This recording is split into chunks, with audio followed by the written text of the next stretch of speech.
Welcome to the continuation of our previous lecture, that is integration.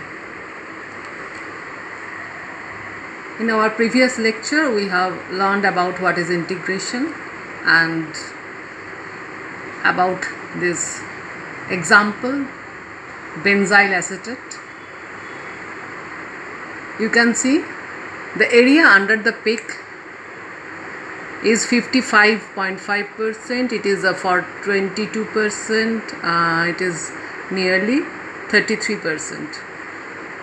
So the ratio is 5:2:3 as the ratio of the proton present in this compound.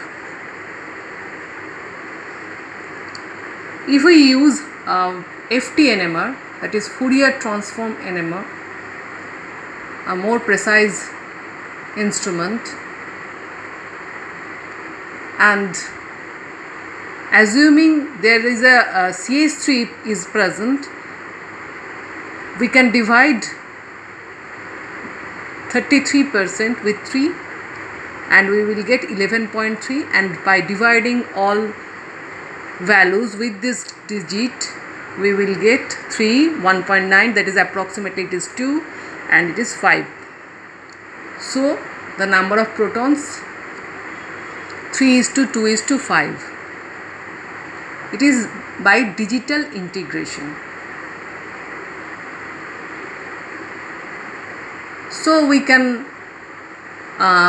have an idea about the proton present in any unknown compound.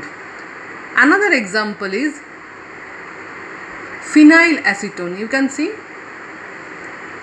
the basic difference of benzyl acetate with phenylacetone is like that. Only this methylene group. Here it is attached with an oxygen atom, so it appears at nearly 5 ppm distance. But in case of phenylacetone, this CH2 is attached with 2 carbon atoms and it will appear at nearly 3.5. So we can distinguish between the two compounds. Now, what type of solvent is used for NMR? The ideal solvent should be inert, non-polar, low boiling point, inexpensive, and should contain no protons. Some examples are CCl4, CdCl3, DMSO, D2O, CD3OD. Now we will talk about splitting. Each signal in an NMR spectrum represents one kind or one set of protons in a molecule, as we have learned earlier. But sometimes it is found that in certain molecules a single peak, that is singlet, is not observed, but instead a multiplet, that is group of peaks, is observed. One example, this is ethyl bromide. You can see in case of CH3 group 3 peaks are observed. In case of methylene group 4 peaks are observed. Why? This is called spin-spin coupling. The interaction between two or more protons, most often through the bonds, resulting in splitting of the spectral lines. It is related to the number of possible combinations of the spin orientations of the neighboring protons. The magnitude of the spin coupling interaction between protons in general decreases as the number of bonds between the coupled nuclei increases. As in the case of, you have learned inductive effect, after 2 or 3 bonds it will mostly disappears. Now in details, consider a molecule ethyl bromide. The spin of 2 protons, that is CH2, can couple with the adjacent methyl group CH3 in 3 different ways relative to the external field. The 3 different ways of alignment are, you can see it is like probability factor, that is methyl will look these 2 protons as they are opposing to the field. If it is the external field, they are opposing to that field, and one opposing and one aligned. There are two options. It is not affecting, or another is reinforcing the field, that is, it is aligned with that external field. So thus a triplet of peaks results with the intensity ratio of 1:2:1:2:1, which corresponds to the distribution ratio of alignment, as you have seen in the diagram. 1:2:1. Now what happens with CH2?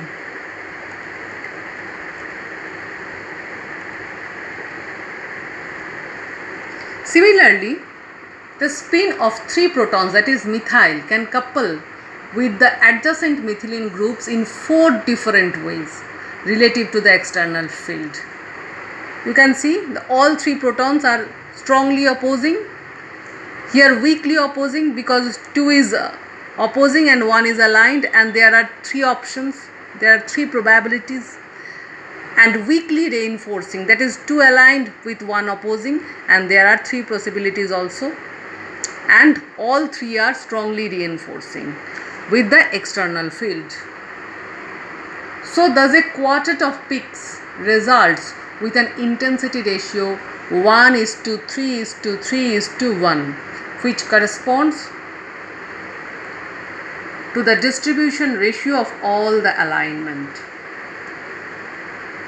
Now, if we consider mathematics, the relative intensities of the individual lines of a multiplet corresponds to the lines of in the binomial expression. If n is equal to 1, then 1 plus x whole to the power n is equal to 1 plus x, that is only one peak. If n is equal to 2, then 1 plus x whole square, we know that 1 plus 2x plus x square. Thus, the lines of triplet have relative intensities 1:2:1. If n is equal to 3, then 1 plus x whole cube, that is 1 plus 3x plus 3x square plus x cube. The lines of quartet have the relative intensities 1:3:3:1. Now, so often a group of hydrogens will appear as a multiplet rather than a single peak. Multiplets are named as follows: singlet, doublet, triplet, quartet, quintet, septet, octet, nonet. This way. This happens because of interaction with neighboring hydrogens, and it is called spin-spin splitting. You can see one example, 1,1,2-trichloroethane. The two kinds of hydrogen, you can see here is a one hydrogen, and with this carbon there are two hydrogens. They do not appear as singlet peaks. Rather, there is a triplet and a doublet. This proton will appear as it is true 2, so it will appear as a triplet here, and in case of these two protons, because of this proton, they will appear as a doublet here.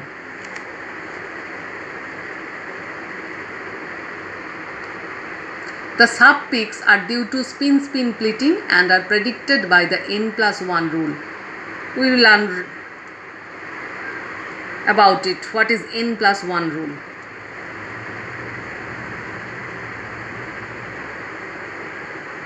Where do these multiplets come from? That is interaction with neighbors, isn't it? Now, you can see this hydrogen, if you consider this hydrogen's peaks is split by its two neighbors n+1, that is triplet. And if we consider these two protons, these two hydrogens are split by their single neighbor. So one neighbor, so n+1, that is doublet 2. So multiplets are singlet, doublet, triplet, quartet, quintet, sextet, septet, are like in this way. There are some exceptions to the n+1 rule. which is very important. Number one is protons that are equivalent by symmetry usually do not split one another. If in this compound X is equal to Y, there are no splitting. And for these two protons, if X is equal to Y, there will be no splitting. But if X is equal to not Y, then there is a possibility of splitting. Protons in the same group usually do not split one another. For example, methyl, methylene, it's like that.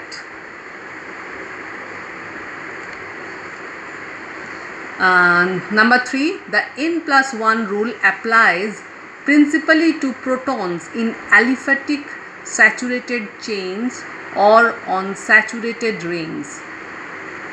Here for this chain it is yes, and for these rings it is also yes, but does not apply in the simple way as shown here, that is to protons on double bonds.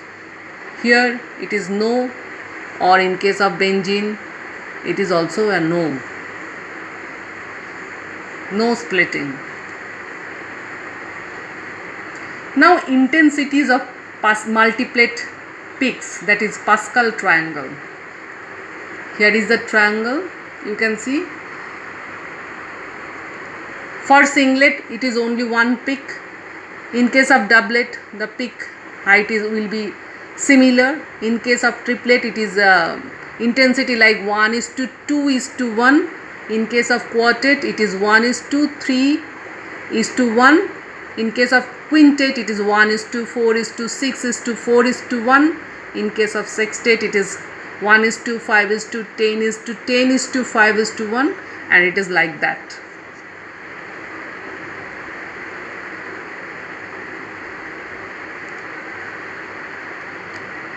The simple rule to find the multiplicity of one signal from a group of protons is to count the number of neighbors n and add 1. That is n+1 rule. From here you can see, if we consider this proton, here is no coupled hydrogen, so it will be appear as a singlet. Here one proton, and this proton will coupled with another proton, and there is a doublet, and this difference is called J, which is called coupling constant.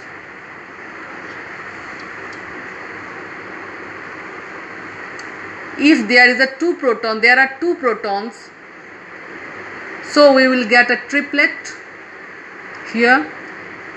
If there are three protons, then we will get a quartet. You can see. Okay, thank you for watching.